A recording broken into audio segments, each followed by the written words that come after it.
Hello dear students, उम्मीद है कि आप सब लोग खैरियत से होंगे। आज के इस वीडियो लेक्चर के अंदर हम unit number 11 matric physics sound की एक्सरसाइज को सॉल्व करेंगे। इस वीडियो लेक्चर के अंदर हम एक्सरसाइज के सेक्शन ए को कवर करेंगे, जो कि हमारे पास है मल्टीपल चॉइस क्वेश्चन।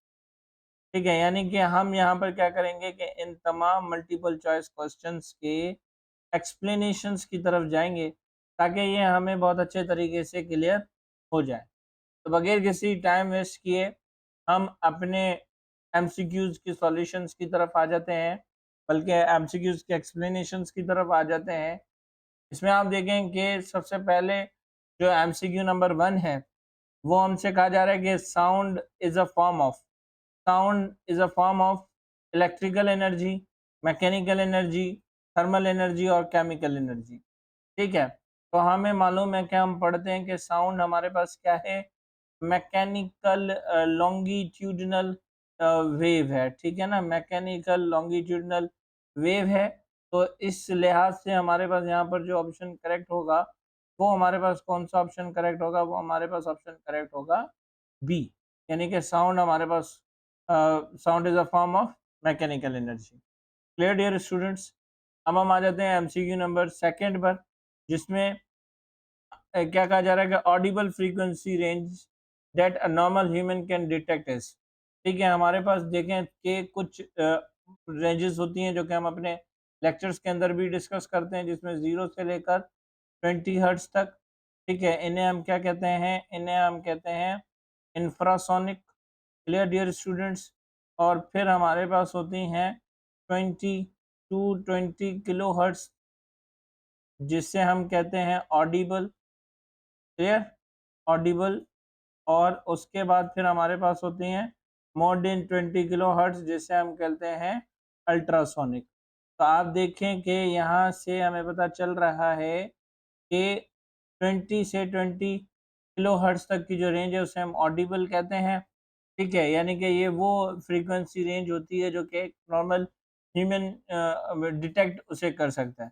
तो यहाँ पर हमारे पास जो ऑप्शंस गिवन है, उन ऑप्शंस में आप देखेंगे ऑप्शन बी हमारे पास क्या है, 20 हर्ट्ज एंड 20 किलो हर्ट्ज। तो ये हमारे पास राइट ऑप्शन होगा। तो एमसीक्यू सेकंड का भी हमारे पास जो करेक्ट ऑप्शन है वो क्या है, वो हमारे पास बी करेक्ट ऑप्शन है। फिर इसी तरीके से हमें यहाँ पर कहा जा रहा है कि अप्रोक्सीमेट वैल्यू हमें बतानी है speed of the sound in air at 0 Celsius temperature. 0 Celsius temperature पर जो अप्रोक्सीमेट वैल्यू होगी स्पीड ऑफ साउंड की, वो हमारे पास क्या होगी। अप्रोक्सीमेट वैल्यू हम किससे कहते हैं, जो कि तकरीबन तकरीबन बराबर वैल्यू हो। तो यहाँ पर देखें कि 0 सेल्सियस पर हमारे पास मोस्टली जो वो 331 मीटर पर सेकंड होती है, या हम 330 मीटर पर सेकंड लेते हैं। और यहाँ पर हमें क्या बताना है, वो अप्रोक्सीमेट वैल्यू बतानी है। तो आप देखेंगे इसके करीब जो वैल्यू होगी वो ही हमारी अप्रोक्सीमेट वैल्यू होगी। और यहाँ पर ऑप्शन में देखेंगे ये जो दूसरे ऑप्शन से, जैसे बी पर देखें 34 मीटर पर सेकंड, वो एक मेजर डिफरेंस रखता है। सिमिलरली 680 मीटर पर सेकंड भी नहीं हो सकता, 17 मीटर पर सेकंड भी नहीं हो सकता। अप्रोक्सीमेट लगभग लगभग जो करीब करीब 0 सेल्सियस पर स्पीड ऑफ साउंड की जो वैल्यू है उसके करीब जो अप्रॉक्स है वो हमारे पास कौन सी है, 332 मीटर पर सेकंड। तो यहाँ पर इसका जो करेक्ट ऑप्शन होगा वो हमारे पास कौन सा होगा, वो हमारे पास ए होगा, यानी कि 332 मीटर पर सेकंड।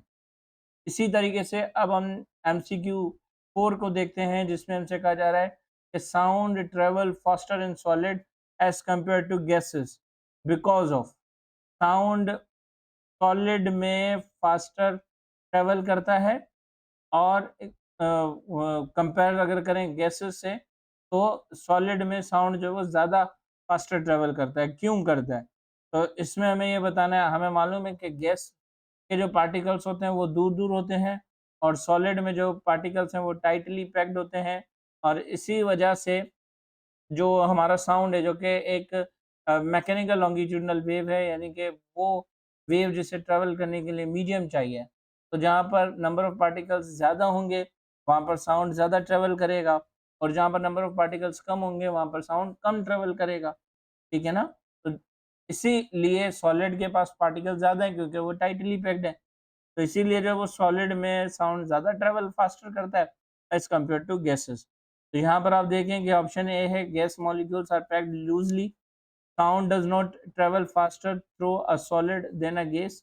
ये भी हमारे पास देखें कि एक ऑप्शन आ जाता है, एक ऑप्शन हमारे पास क्या है, ए ऑप्शन हमारे पास है gas molecules are packed loosely, gas molecules जो है वो पैक्ड जो वो लूजली पैक्ड होते हैं, ठीक है। लेकिन हमें एमसीक्यू में क्या बताना है, एमसीक्यू में बताना है कि सॉलिड में फास्टर क्यों होता है, ठीक है ना। और इसी तरीके से ऑप्शन बी देखें, sound does not travel faster through a solid than a gas.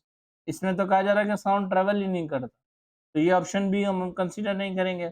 Gas molecules move faster, gas molecules move faster होते हैं, ये भी नहीं। Solid molecules are packed tightly, solid molecules tightly packed होते हैं, इस वजह से हमारे पास जो है वो साउंड ज़्यादा फास्टर ट्रेवल करता है सॉलिड्स के अंदर।